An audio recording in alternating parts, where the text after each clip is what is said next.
दोस्तों आज हम बात करेंगे पेनी स्टॉक के बारे में जिनकी प्राइस ₹2 से ग्रो होकर ₹2000 तक की हो सकती है। मतलब बहुत कम इन्वेस्टमेंट पे ज़्यादा प्रॉफिट दे सकते हैं। और इसके साथ में हम स्टॉक मार्केट के कुछ इम्पॉर्टेंट कंसेप्ट भी सीखेंगे, जैसे स्टॉक स्प्लिट्स, मार्केट कैप और कंपनी के स्टॉक प्राइस बढ़ते और गिरते कैसे हैं। तो अगर आपने एक वीडियो देख ली तो इससे आपके पेनी स्टॉक के बारे में सारे डाउट्स क्लियर हो जाएंगे। दोस्तों एक फेमस इंडियन इन्वेस्टर की एग्जांपल लेते हैं जिसका नाम है राकेश झुनझुनवाला। आज से कोई 20 साल पहले इनके बारे में पाकिस्तानी स्टॉक मार्केट में बहुत खबरें आती थी। इन्होंने इन्वेस्टिंग के ज़रिए काफ़ी वेल्थ क्रिएट की है। इन्होंने अपनी लाइफ की सबसे बड़ी इन्वेस्टमेंट टाइटन कंपनी में की थी। इन्होंने इस कंपनी में 2003 में इन्वेस्ट किया था जब इस कंपनी के स्टॉक की प्राइस ₹3 थी और आज इसके एक स्टॉक की प्राइस ₹2200 है। तो ये इन्वेस्टमेंट तकरीबन 500 गुना से भी ज़्यादा बढ़ चुकी है, जैसा कि आप इस चार्ट से देख सकते हो। आपको ये अक्सर सुनने को मिलता ही होगा कि अगर आपने एक कंपनी में 1000-2000 इन्वेस्ट किए होते जब इस कंपनी के स्टॉक की प्राइस ₹2 या ₹3 थी, तो आपने अब तक बहुत सी वेल्थ क्रिएट कर ली होती। लेकिन प्रॉब्लम ये है कि हम ऐसे स्टॉक्स ढूंढें कैसे, क्योंकि स्टॉक मार्केट में जितनी अच्छी कंपनीज होती हैं उन सारों के स्टॉक की प्राइस 1000 से ऊपर होती है। तो क्या हम इन्वेस्टमेंट में काफ़ी लेट हो गए? तो दोस्तों आज इस वीडियो में हम आपको यही सीक्रेट बताने वाले हैं कि किस तरह आप स्टॉक मार्केट से एक्चुअल वेल्थ क्रिएट कर सकते हो। तो सबसे पहले हम ये समझते हैं कि ये पेनी स्टॉक होते क्या हैं। दोस्तों जिस तरह पाकिस्तान में अगर हम ₹1 को 100 टुकड़ों में कर दें तो एक पैसा होता है, तो इसी तरह अगर आप $1 को 100 टुकड़ों में कर दो तो एक पेनी होता है। तो पेनी स्टॉक का मतलब ये होता है कि ऐसे स्टॉक जिनकी प्राइस बहुत कम होती है, जैसे पाकिस्तानी मार्केट के हिसाब से 2, 3 या ₹4, पर कुछ कंपनी के स्टॉक की प्राइस ₹1 से भी कम होती है। जैसे कि ये कंपनी, अगर आप इस कंपनी में 20,000 इन्वेस्ट करते हो तो आपको 1 लाख से ज़्यादा शेयर्स मिलेंगे। लेकिन प्रॉब्लम ये है कि हमें पता कैसे चले कि ये कंपनी का स्टॉक फ्यूचर में ग्रो करेगा कि नहीं। लेकिन फिर भी कुछ लोग इस स्टॉक में इन्वेस्ट करते हैं। मैक्सिमम लोग इस स्टॉक में इसलिए इन्वेस्ट कर लेते हैं क्योंकि उनको एक साथ बहुत ज़्यादा शेयर्स खरीदने को मिलते हैं। क्योंकि अगर आप कोई क्वालिटी कंपनी सेलेक्ट करते हो, जैसा कि नेस्ले पाकिस्तान, जिसके एक शेयर की प्राइस ऑलमोस्ट ₹6000 है, और अगर आपको 20,000 इन्वेस्ट करने हैं तो आप नेस्ले पाकिस्तान के 4 शेयर्स भी पूरे नहीं खरीद सकते। इससे कोई मज़ा आएगा ही नहीं, क्योंकि 3-4 शेयर से कोई वेल्थ कैसे क्रिएट होगी। और बहुत से लोग ये भी सोचते हैं कि ये स्टॉक बहुत महंगा हो गया है, इसकी प्राइस पहले ही बहुत ज़्यादा है, अब और कितना ज़्यादा होगी। इसलिए बहुत सारे बिगिनर्स पेनी स्टॉक चुन लेते हैं क्योंकि उनको लगता है कि उससे उनको बहुत बड़ा प्रॉफिट हो सकता है। लेकिन आज मैं आप लोगों को एक बहुत ही इंटरेस्टिंग चीज़ बताता हूँ जो आप लोगों ने शायद कभी नहीं सुनी होगी। तो वीडियो के शुरू में मैंने जिस इंडियन इन्वेस्टर राकेश झुनझुनवाला की बात की थी कि उन्होंने 2003 में टाइटन कंपनी में इन्वेस्ट किया था, असल में 2003 में टाइटन कंपनी के शेयर की प्राइस ₹3 नहीं थी। उस वक्त शेयर की प्राइस 60 से ₹70 थी, जैसा कि आप इस एनुअल रिपोर्ट में देख सकते हो। अब बहुत सारे लोग कंफ्यूज भी हो सकते हैं कि ऐसा कैसे हो सकता है, क्योंकि आप गूगल से भी देख सकते हो कि उस वक्त स्टॉक की प्राइस ₹3 ही थी। तो दोस्तों इसकी एक वजह ये है कि कंपनी अपने शेयर्स को स्प्लिट कर देती है, जिसको हम स्टॉक स्प्लिट कहते हैं। इसमें होता ये है कि कंपनी अपने शेयर्स को बहुत सारे हिस्सों में तोड़ देती है। इसको हम थोड़ी देर में डिटेल से समझेंगे, पर उससे पहले हम ये समझने की कोशिश करते हैं कि कंपनी ऐसा करती क्यों है और ये हमारे लिए इतना इम्पॉर्टेंट क्यों है। तो कंपनी अपने स्टॉक इसलिए स्प्लिट करती है कि जनरल पब्लिक ज़्यादा से ज़्यादा स्टॉक में इन्वेस्ट कर सके, क्योंकि अगर कंपनी के स्टॉक बहुत महंगे होंगे, जैसा कि लाखों रुपए का, तो जिन लोगों के पास सिर्फ हज़ारों रुपए हैं इन्वेस्ट करने के लिए, तो वो इन्वेस्ट नहीं कर पाएंगे। जैसे अगर आप वारन बुफे की कंपनी बर्कशायर हैथवे का एक शेयर की प्राइस देखो तो इसकी आज की प्राइस ऑलमोस्ट $4,80,000 है। मतलब एक शेयर की प्राइस पाकिस्तानी करेंसी में ऑलमोस्ट ₹9 करोड़ है। तो वारन बुफे ने अपनी कंपनी के शेयर को कभी स्प्लिट किया ही नहीं, क्योंकि यूएसए में फ्रैक्शनल शेयर बाय करने की ऑप्शन होती है, जिसका मतलब है कि आप किसी भी कंपनी में $1 भी इन्वेस्ट कर सकते हो, भला उस कंपनी के शेयर की प्राइस जितनी भी ज़्यादा क्यों ना हो। अगर आपको इस बर्कशायर हैथवे कंपनी में $1 इन्वेस्ट करें तो आपको इस कंपनी के एक शेयर का 0.0001 हिस्सा मिलेगा। तो इसलिए वारन बुफे ने कभी अपने स्टॉक स्प्लिट किए ही नहीं, क्योंकि उससे उनको कभी कुछ फ़ायदा होना ही नहीं था। लेकिन बहुत सारे कंट्रीज़ जैसे इंडिया, पाकिस्तान, जिधर फ्रैक्शनल शेयर बाय करने की ऑप्शन नहीं होती, तो अच्छी कंपनीज अपने शेयर को बार बार स्प्लिट करती हैं ताकि शेयर की प्राइस बहुत ज़्यादा हाई ना हो और एक आम आदमी कम से कम पैसे भी इन्वेस्ट कर सके। पर दोस्तों, ये स्टॉक स्प्लिट काम कैसे करता है, इसका हम एक एग्जांपल देखते हैं। इमेजिन करो कि एक कंपनी है जिसने अपने 100 शेयर्स लोगों में इशू करके रखे हैं, मतलब इसके 100 शेयर्स आउटस्टैंडिंग हैं और इसका हर शेयर की प्राइस ₹1000 है। मतलब इस कंपनी के सारे शेयर्स बाय करने के लिए, यानी सारी कंपनी बाय करने के लिए आपको सिर्फ 1 लाख पे करना पड़ेगा, क्योंकि आप ₹1000 के हिसाब से सारे शेयर्स बाय कर लोगे तो ये होता है 1 लाख का इन्वेस्टमेंट। तो इस 1 लाख को हम मार्केट कैप कहेंगे, यानी कि पूरी कंपनी की मार्केट वैल्यू। अब मान लो कि आपने इस कंपनी का सिर्फ एक शेयर खरीदा है और 10 साल बाद इस शेयर की प्राइस इंक्रीज होकर 20,000 हो गई, मतलब 20 गुना बढ़ गई। इसका मतलब ये है कि कंपनी की मार्केट वैल्यू भी 1 लाख से इंक्रीज होकर 20 लाख की हो गई। क्योंकि कंपनी 20 गुना ग्रो हो गई है, अब कंपनी को लगता है कि कंपनी की शेयर की प्राइस जो 1000 से ग्रो होकर 10 साल बाद 20,000 की हो गई है, ये बहुत ज़्यादा है। बहुत से लोग इसको अफोर्ड नहीं कर सकते, तो कंपनी की मैनेजमेंट ने डिसाइड किया कि वो स्टॉक स्प्लिट करेंगे। तो कंपनी ने 1/10 का स्टॉक स्प्लिट किया। मतलब अगर आपके पास कंपनी का एक शेयर जो 20,000 का था, अब आपके पास 10 शेयर होंगे, क्योंकि कंपनी ने एक शेयर के बदले आपको 10 शेयर दिए हैं। पहले आपका पोर्टफोलियो में एक शेयर जिसकी प्राइस 20,000 की थी, पर आज आपके पास 10 शेयर्स हैं और एक शेयर की प्राइस ₹2000 है। मतलब ओवरऑल पोर्टफोलियो की प्राइस सेम ही होगी। स्टॉक स्प्लिट से पहले कंपनी के पास 100 शेयर्स थे 1 लाख के, अब 1000 शेयर्स हैं, वो भी 1 लाख के ही। मतलब स्टॉक स्प्लिट करके कंपनी की मार्केट वैल्यू इंक्रीज नहीं होगी।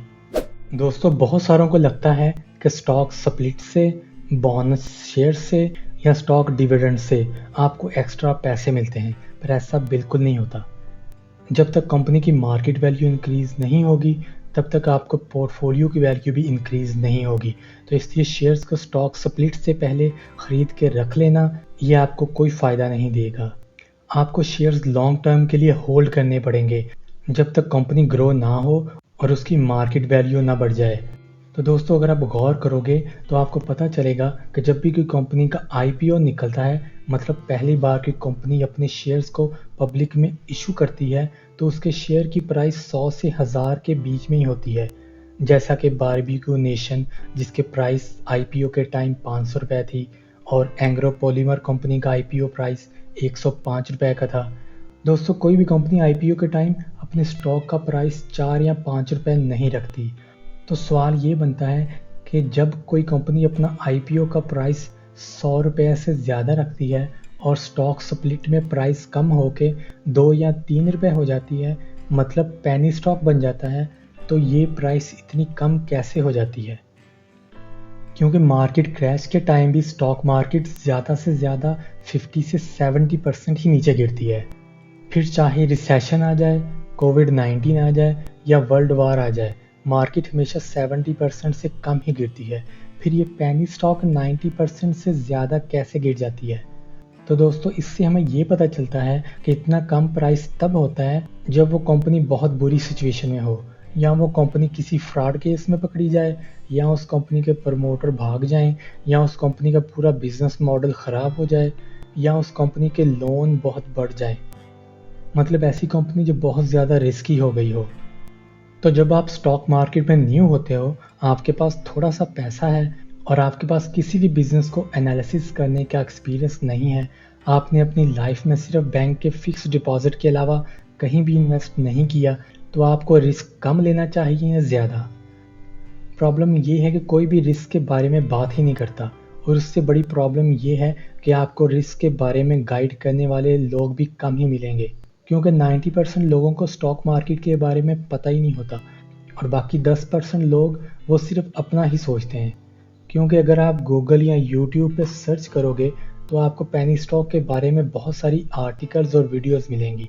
हर कोई कुछ ना कुछ रिकमेंड कर रहा होता है कि किस स्टॉक में इन्वेस्ट करो, किससे बचो। कोई सच और कोई थोड़ा बहुत झूठ बोल रहा होता है और समझ नहीं आती कि किसकी बात माने और किसकी ना। इसलिए हमें ये जान के सरप्राइज नहीं होना चाहिए कि न्यू इन्वेस्टर स्टॉक मार्केट में नुकसान क्यों उठाते हैं। पर अगर सारे नुकसान में ही हैं तो प्रॉफिट कौन लेता है? तो दोस्तों, ये वही थोड़े से सेंसिबल इन्वेस्टर होते हैं जो अच्छी कंपनीज में इन्वेस्ट करके अपनी वेल्थ को ग्रो करते रहते हैं और सारा प्रॉफिट यही थोड़े से इन्वेस्टर लेके जाते हैं अपना नॉलेज और कंपाउंडिंग की वजह से।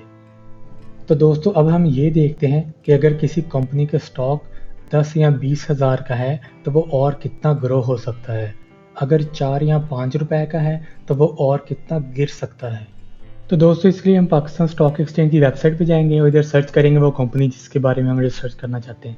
तो इधर हमने कंपनी चूज़ की है सैफर फाइबर लिमिटेड। तो इसकी 5 साल की परफॉर्मेंस देखते हैं। हम देख सकते हैं कि इधर 5 साल पहले इसके स्टॉक की प्राइस 1380 रुपये थी, जबकि आज इसकी प्राइस 1060 रुपये है। ये 65% के रेट से ग्रो 65 रुपये बढ़ी है, यानी इससे स्टॉक की वैल्यू और यानी 6% के रेट से ग्रो कर रही है। अगर इसके इसी साल की परफॉर्मेंस की बात करें तो 4% से ज़्यादा इसने अभी ग्रोथ की है और पिछले 365 दिनों में इसने 21% ग्रो हुई है ये कंपनी। अगर थोड़ा नीचे चलें, इधर से आप हमें इसकी फाइनेंशियल रिपोर्ट्स वगैरह पढ़ सकते हैं अगर आप इन डेप्थ रिसर्च करना चाहते हैं तो। इधर ईपीएस देख सकते हैं, ईपीएस होता है अर्निंग पर शेयर। इधर देख सकते हैं 2020 में इसने 52 थी वैल्यू, इधर 112 है, तकरीबन ऑलमोस्ट डबल हुई है। तो ये भी बहुत अच्छी बात है। इसका प्रॉफिट इधर 1 था और इधर 2 है और ये सारा 1000 में है, यानी 1 करोड़ में जा रहा है इसका प्रॉफिट अभी। और इसके नेट प्रॉफिट मार्जिन की बात करें तो इसका 2020 में 5 था, इधर 8 है। और इसकी ईपीएस ग्रोथ यानी शेयर्स होल्डर की वैल्यू भी बढ़ी है। तो हम कह सकते हैं कि ये अगर हम इस कंपनी में इन्वेस्ट करना चाहें तो हमें कोई नुकसान नहीं होगा, इसका फ़ायदा ही होगा। अभी एक दूसरी कंपनी की बात करें जो कि काफ़ी नुकसान में जा रही है।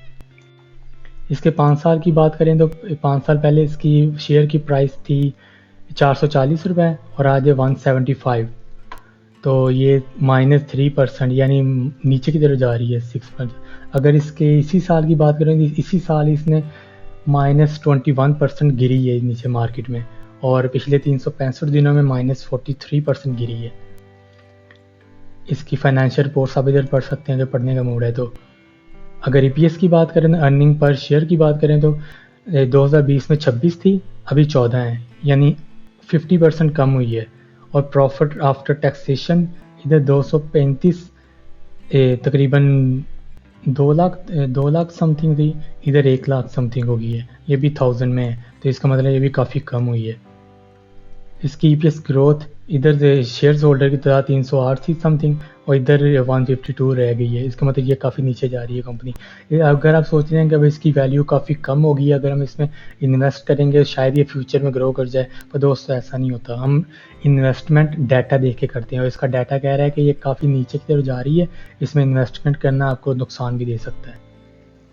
इसलिए एक बात मैं हमेशा कहता हूँ कि अगर आपको इन्वेस्ट करके एक कंपनी के 50 शेयर्स आते हैं और उतने ही पैसों में आप किसी दूसरी कंपनी के 2 शेयर्स बाय करते हो तो उससे कोई फ़र्क नहीं पड़ता, क्योंकि अगर दोनों कंपनीज लॉन्ग टर्म में 15% से ग्रो होती हैं तो आपको प्रॉफिट सेम ही मिलेगा। ज़्यादा शेयर्स का मतलब ज़्यादा प्रॉफिट नहीं होता। अल्टीमेटली तो कंपनीज की एक्चुअल ग्रोथ ही मैटर करती है। इसलिए जब आप खुद से पूछते हो कि ये स्टॉक पहले ही काफ़ी सस्ता हो गया है और कितना सस्ता होगा, तो इधर आप हमेशा गलत ही करोगे, क्योंकि आपने खुद से सवाल ही गलत पूछा है। सही सवाल ये होगा कि वो बिज़नेस फ्यूचर में क्या करेगा और कितने रेट से ग्रो होगा। ये पता करने के लिए आपको कंपनी की प्रेजेंटेशन, फाइनेंशियल रिपोर्ट्स और कंपनी की न्यूज़ को पढ़ना चाहिए और पाकिस्तान स्टॉक स्क्रीनर की वेबसाइट पे आके उस कंपनी के बारे में इंफॉर्मेशन लेनी चाहिए कि अभी और पास में कंपनी ने कैसा परफॉर्म किया है, इसका मार्केट वैल्यू ग्रो हो रही है या गिर रही है, इस पे लोन कितना है, ये एक रजिस्टर्ड कंपनी है, इसका फ्यूचर प्लान क्या है। अगर इसमें से कुछ इन्फॉर्मेशन आपको इस वेबसाइट पे नहीं मिलती तो आप डायरेक्टली कंपनी की वेबसाइट से इन्फॉर्मेशन ले सकते हो। मैं इस स्क्रीनर का लिंक डिस्क्रिप्शन में दे दूँगा। अगर आप स्टॉक बाय करना चाहते हो तो आप इस वेबसाइट से कर सकते हो, या अगर आप इंटरनेशनल ट्रेडिंग प्लेटफॉर्म से स्टॉक बाय करना चाहते हो जैसे FX Pro, तो उसका लिंक भी डिस्क्रिप्शन में दे दिया है। दोस्तों, अगर इस वीडियो से आपकी नॉलेज में ज़रा सा भी इजाफा हुआ है तो लाइक कर देना, नहीं तो डिसलाइक कर देना।